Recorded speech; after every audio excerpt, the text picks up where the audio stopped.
जय गुरुदेव नाम किसका।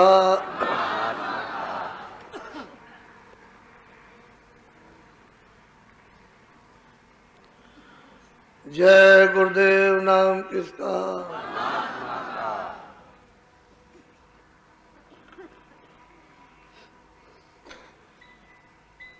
जिसके अनेकों अनंतों बेशुमार नाम है, जो बेनाम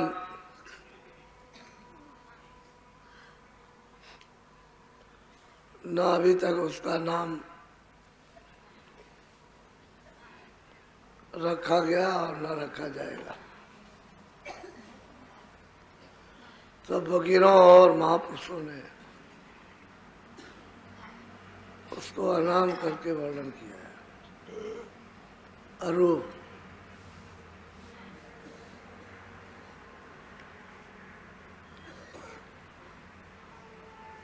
ओ मालिक,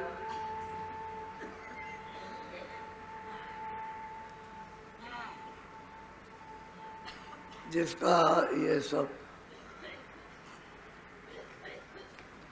विस्तार किया हुआ है, वो पहले भी अनाम है और अब भी आगे भी रहेगा।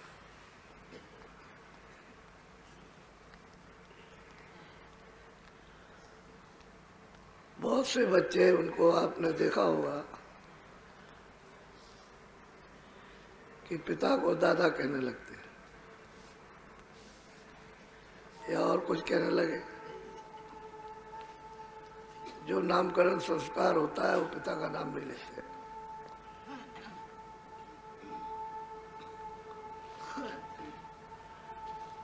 ऐसे ही जिसका अनाम नाम है, उसका अपने अपने बोध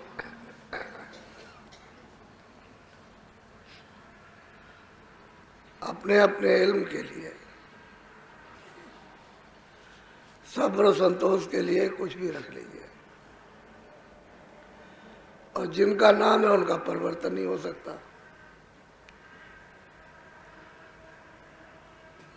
खुदा के नाम का परिवर्तन नहीं होगा। जैसा पहले है वैसा अब उसका नाम रहेगा। ईश्वर का नाम, ब्रह्म का नाम, पार ब्रह्म का नाम, लेकिन जो सत्पुरुष है वो सत्य ही, और जो अनाम है वो अनाम, उसका कोई नाम नहीं।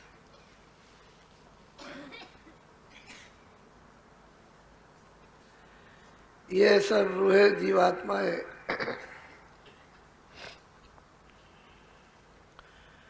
वहां से जब भेजी गई तो यहाँ आते आते कितनी सदियां, कितने युग, कितने कल्प अनगिनत बीत गए, तब यहाँ आई। ऐसे थोड़ी आ सकती, बहुत समय लगा। कोई 1000 बरस, लाख बरस, तो मालूम कितने लग गए। तो ये धीरे धीरे उतारी गई।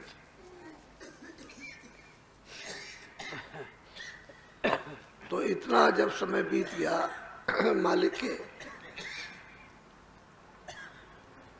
दीदार और दर्शन से हम दूर हो गए, तो उसको तो भूल ही जाएंगे।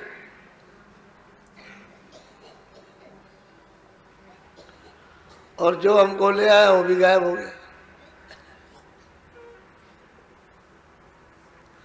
उसका भी पता ठिकाना नहीं।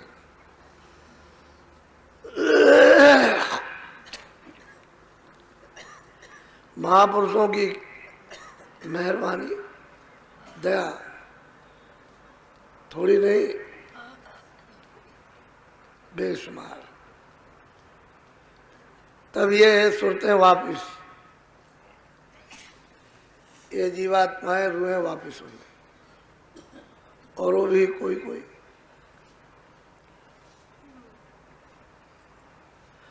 और अभी कितने समय तक यहाँ रहना है इनको, इसका कोई कोई ठिकाना। महापुरुष कब मिलेंगे कब नहीं मिलेंगे।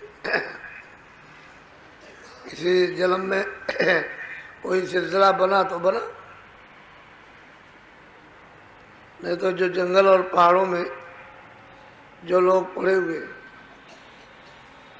उनको क्या मालूम। मनुष्य शरीर तो उन्होंने भी पाया, लेकिन वो जानवरों की तरह से, पशुओं की तरह से रहते हैं।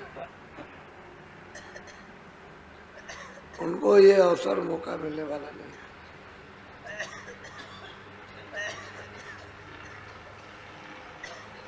कोई ऐसी कृपा और दया करे महापुरुष, कोई ऐसा सिलसिला, कोई तरीका, कोई उपाय, कोई जरिया ऐसा निकाल दें कि उनको भी ये लाभ, ये फायदा रूहानी जीवात्माओं का हो जाए, नहीं तो उनके लिए कोई सकल सूरत नहीं।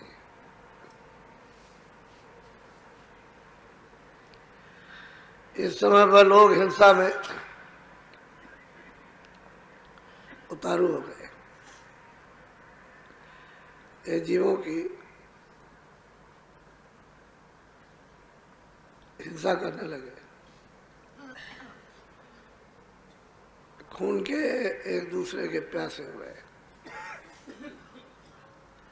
रात को बगैर उसके चैन नहीं। तो आखिर ये अदले बदले कर्मों के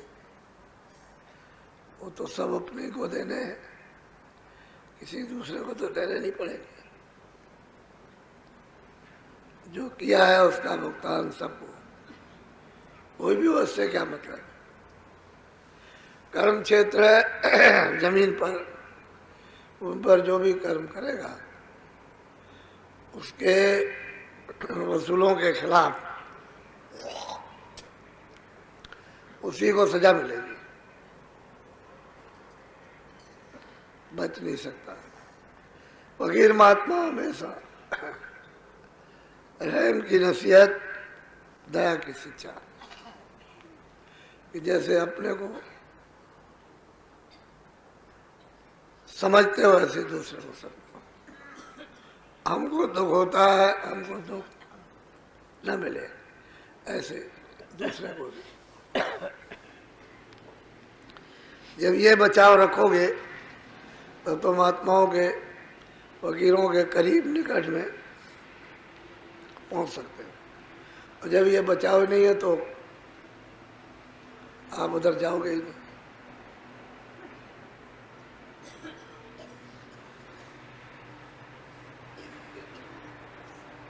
दर्दबंद दुर्वेश, जो दर्दबंद है वो दुर्वेश है, और बेदर्द कसाई, जिसमें दर्द नहीं है वो कसाई है। वो क्या समझे रूहों को, जीवात्माओं को।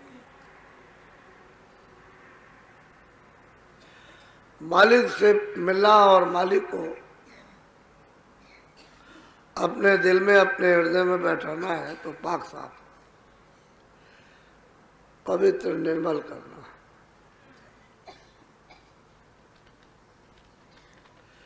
जब ये दिल का हुजरा साफ कर आने जाने के लिए, और ध्यान गैरों का जो रात और दिन करते रहते हो, जर जमीन औलाद इनका उनका,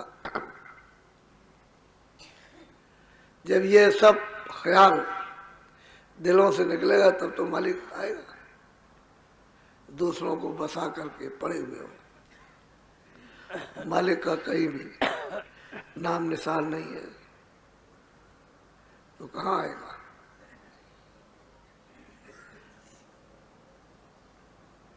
जब सबका ध्यान हट जाए तब तो मालिक आए, बैठे आकर के, तब दीदार और दर्शन दे, नहीं तो नहीं हो सकता।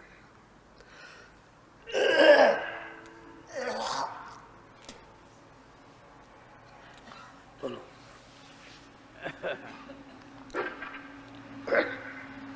गुरु चरण गिरह मेरे आए, भागे मेरे सोते दिए जगाए। महापुरुषों ने जो युक्ति बताई, जो रास्ता बताया, जब साधक प्रेम भाव से सत्संग और वचन को जब सुनता है और पकड़ लेता है और साधना में जब जुटता है और आँख खुलती है तो कहते हैं भाई गुरु चरण गिरह मेरे हृदय में गुरु के चरण बस गए। जहाँ सूरज, जहाँ रूह बैठी हुई है उसकी आंख साफ होनी चाहिए।